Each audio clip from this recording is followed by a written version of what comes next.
Following up on some statements I made about what happened after CrowdStrike event, um, who should take responsibility, who's accountable, and who should definitely not be punished. And this is like an opportunity to learn, and this learned opportunity should not be replaced with somebody new who hasn't learned that, right? Who hasn't gone through this nerve-wracking situation. What's coming out, this LOL, limitation of liability, is something that we ought to really reconsider and really understand the ramification of these, right? Because disaster recovery is a process that you can really learn a lot from as it happens. And that's why these individuals are highly valuable because they've been through this situation, even though it was a big mess up, right? So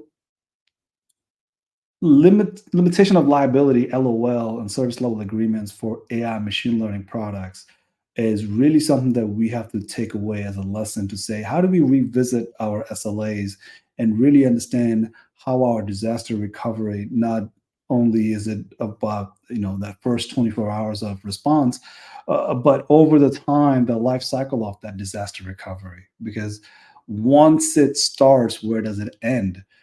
You've seen recent Delta acquisitions and Plymouth investment out of Massachusetts.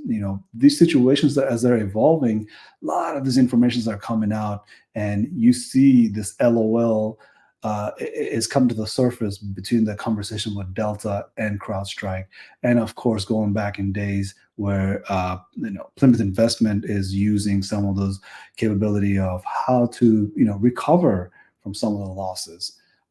So what we are used to as far as SLAs for technological services, and then looking at AI, I just want to throw out a new term called DSPM. So look that up and see, are you thinking through all these capabilities that AI machine learning brings, and what sort of new risk the RMF risk management framework do you need to incorporate for AI machine learning purposes? Because even though you purchase a product prior to 2022, before ChatGPT, the hype wasn't really about AI machine learning. Hype was about performance of these tools.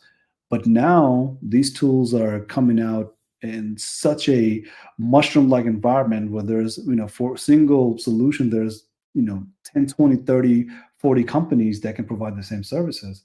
So the service level agreements really ought to be reconsidered for AI machine learning RMF purposes. I hope to get you to start thinking in the right direction so that way the shift is not major, but more like an adjustment.